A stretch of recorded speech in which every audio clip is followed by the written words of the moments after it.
आनुवंशिकी जो पिछले कई दिनों से चल रही है, इसका आज सेकंड चैप्टर स्टार्ट कर रहे हैं।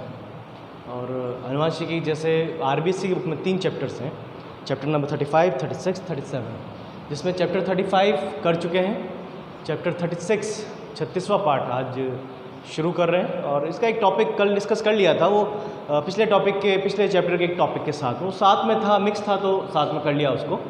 और शुरू वैसे आज कर रहे हैं इसको। तो यहाँ पर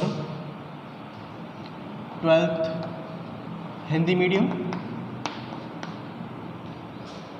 कल जो टॉपिक डिस्कस किया था, पिछला लेक्चर जो पढ़ा था, पिछले लेक्चर में गुणसूत्रों के प्रकार पढ़े थे। मानव में लिंग निर्धारण तो पढ़ा था साथ में, उसके साथ एक टॉपिक और था, वो टॉपिक था गुणसूत्रों के प्रकार। मानव में गुणसूत्रों के प्रकार, तो जितने भी मनुष्य हैं सभी में 46 गुणसूत्र पाए जाते हैं। और 46 गुणसूत्र जैसा डिस्कस किया था, 2 सेट होते हैं 23 के। इसके अलावा ये भी डिस्कस किया था कि जो 46 गुणसूत्र हैं, इन 46 गुणसूत्रों में से 44 गुणसूत्र हमारे अलैंगिक गुणसूत्र हैं। जो बाकी बचे 2 गुणसूत्र हैं, जैसे नर में XY तथा मादा में XX, ये लैंगिक गुणसूत्र हैं, तो लिंग गुणसूत्र कहलाते हैं। तो अलैंगिक लैंगिक गुणसूत्र ये मनुष्य में डिस्कस कर लिया था। आज बात करेंगे गुणसूत्रों के प्रकार, परंतु ये प्रकार मनुष्य में नहीं है, ये प्रकार समस्त जीवों में है। जितने प्रकार के जीव पृथ्वी पर हैं, उनमें किस प्रकार के गुणसूत्र पाए जाते हैं, एक छोटा सा टॉपिक है जिसे आज डिस्कस करेंगे। तो सबसे पहले वायरल गुणसूत्र।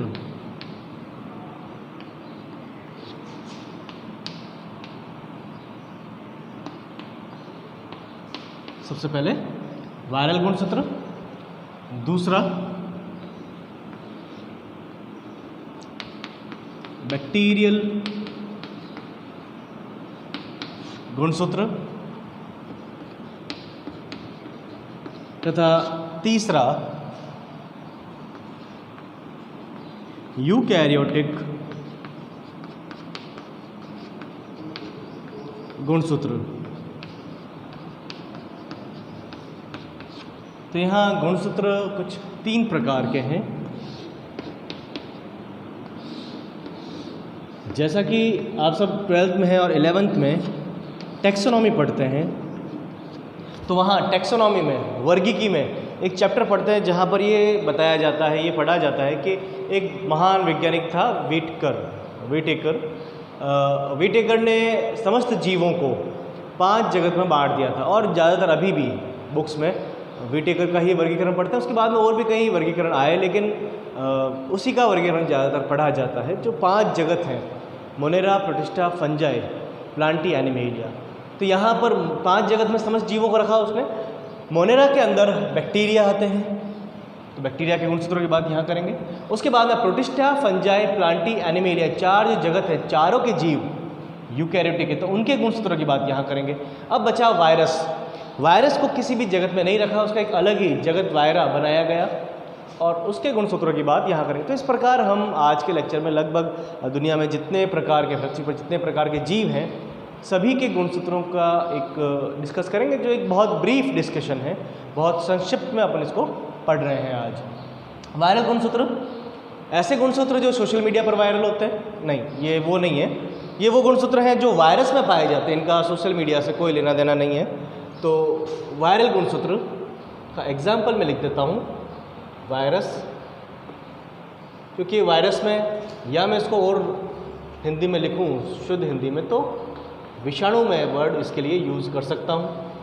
विषाणुओं में पाए जाने वाले गुणसूत्र वायरल गुणसूत्र कहलाते हैं। यहाँ एक कंपैरेटिव स्टडी कर रहे हैं, एक पॉइंट तीनों में साथ साथ लेकर चलेंगे, जो डिफरेंस है उसकी बात यहाँ पर करेंगे।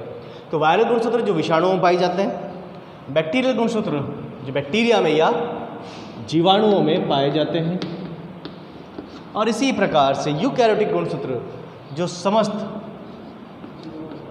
यूकैरियोट में पाए जाते हैं।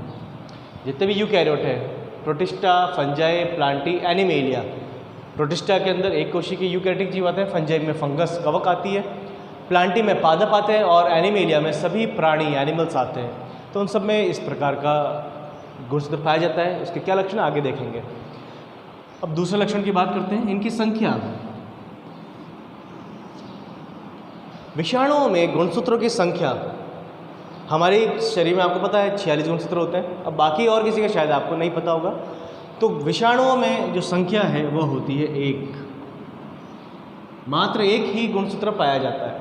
इसी प्रकार बैक्टीरिया में, जीवाणुओं में भी संख्या होती है 1, मात्र 1 ही गुणसूत्र पाया जाता है। और यूकैरियोट्स में संख्या हो सकती है, क्योंकि यूकैरियोट बहुत बड़ा ग्रुप है, इनमें प्रोटिस्टा, फंजाई, प्लांटी, एनिमलिया सब आ रहे हैं, तो फिर एक कोई पर्टिकुलर संख्या नहीं होगी, सभी में अलग अलग गुणसूत्र होते हैं। तो इसकी जो रेंज होती है वो रेंज होगी 2 से लेकर 1600 तक। 2 गुणसूत्र भी होते हैं और 1600 गुणसूत्र भी होते हैं। अब ये होते किस में? 2 गुणसूत्र हो सकते हैं, होते हैं नेमेटोडा के सदस्य में। अब ये नेमेटोडा क्या है? जैसा छोटी क्लास में, मतलब 11th क्लास में पढ़ते हैं क्लासिफिकेशन के अंदर, इनवर्टिब्रेट अकशेरुकी में, Porifera, Coelenterata, Platyhelminthes, Aschelminthes, Annelida, Arthropoda, Mollusca, Echinodermata. तो यहाँ पर जो एस्केहेल्मिन्थीज है वो निमेटोडा है। यहाँ पर 1600 गुणसूत्र मिल सकते हैं कुछ किसी प्रोटोजोआ में। इसका उदाहरण कोई प्रोटोजोआ हो सकता है। तो इस प्रकार से 2 से लेकर 1600 तक गुणसूत्र हम यहीं आसपास ही मिलते हैं। 2 के हमारे अंदर 46 गुणसूत्र ही होते हैं। तो इस प्रकार ये गुणसूत्रों की संख्या की बात की है। अब आगे बात करते हैं गुणसूत्र बने हुए किसके होते हैं। वायरस के जो गुणसूत्र है वो या तो डीएनए के होंगे या आरएनए के। कुछ ऐसे भी होते हैं जिनमें डीएनए का गुणसूत्र होता है, कुछ ऐसे भी होते हैं जिनमें आरएनए का गुणसूत्र होता है। अर्थात इनका आनुवंशिक पदार्थ या तो डीएनए होता है या आरएनए। बैक्टीरिया में बात करें तो इनमें डीएनए, और हमारे अंदर अगर बात करें, यूकैरियोट में बात करें तो यहाँ पर डीएनए। एक चीज़ और डिस्कस कर सकते हैं, डीएनए के साथ में कुछ प्रोटीन भी मिलते हैं। ये होते हैं हिस्टोन तथा नॉन हिस्टोन प्रोटीन।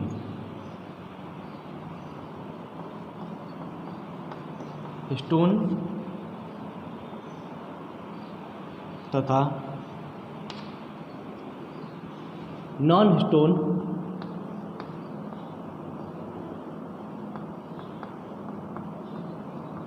प्रोटीन। तो ये भी 11th क्लास में आरबीएससी वाले पढ़ते हैं, और जो सीबीएसई के स्टूडेंट हैं वो इसको 12th में पढ़ते हैं। तो आरबीएससी में हिंदी मीडियम तो सारे वैसे भी आरबीएससी में है, सीबीएसई में हिंदी मीडियम नहीं है। तो यहाँ पर जो हिस्टोन और नॉन हिस्टोन है इसको आप लोगों ने पढ़ रखा है। ये कुछ प्रोटीन होते हैं जो हमारे केंद्रक में पाए जाते हैं। हिस्टोन प्रोटीन जो क्षारीय प्रकृति का होता है, क्योंकि हमारा डीएनए अम्लीय प्रकृति का होता है, हिस्टोन क्षारीय प्रकृति का होता है, दोनों एक दूसरे के साथ रहते हैं। जो हमारा डीएनए है वो हिस्टोन पर लिपटा हुआ रहता है। साथ में कुछ ऐसे प्रोटीन भी मिलते हैं जो क्षारीय प्रकृति के नहीं होते हैं, ऐसे प्रोटीन को नॉन हिस्टोन प्रोटीन कहते हैं। इसके बाद बात करते हैं आगे,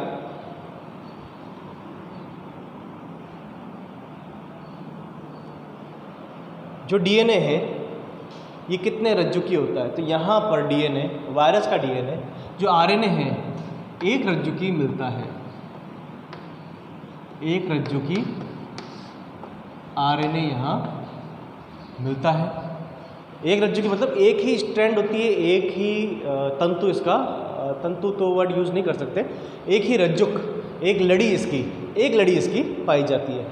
बैक्टीरियल डीएनए, जीवाणुवीय डीएनए की अगर बात करें तो यहाँ पर यह द्विरज्जुकी होता है। द्विरज्जुकी का अर्थ, इसमें 2 रज्जुक या 2 लड़ियाँ पाई जाती है। यूकैरियोटिक डीएनए भी इसी प्रकार का द्विरज्जुकी होता है,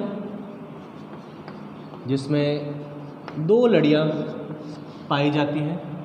अब आगे अगर बात करें इसमें कि ये होता कैसा है, लंबा होता है, सीधा होता है, गोल होता है, चौकोर होता है, तो यहाँ पर वायरस का जो डीएनए है वायरस का जो गुणसूत्र है यह गोलाकार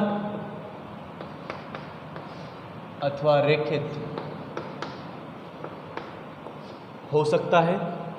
बैक्टीरियल हमेशा, बैक्टीरियल क्रोमोसोम, जीवाणुवीय क्रोमोसोम गुणसूत्र हमेशा द्विरज्जु की गोलाकार होता है तथा हमारा अर्थात यूकैरियोट का गुणसूत्र सदैव लीनियर या रेखित प्रकार का होता है। तो अगर इनकी संरचना बनाए तो कुछ इस तरह की बनेगी, जैसे ये रेखित है या गोलाकार है तो कुछ इस तरह से रेखित एक रज्जु की आरएनए इसका बन जाएगा। यहाँ पर ये द्विरज्जु की है और गोलाकार है कुछ इस तरह से, और हमारा जो डीएनए है वह द्विरज्जु की रेखित द्विकुंडलित संरचना पाई जाती है। तो यहाँ पर आज इस लेक्चर में गुणसूत्रों के प्रकार के बारे में बात की है। नेक्स्ट लेक्चर में गुणसूत्रों की वजह से होने वाले कुछ रोग, गुणसूत्रों में गड़बड़ी की वजह से होते हैं, उनके बारे में अध्ययन करेंगे।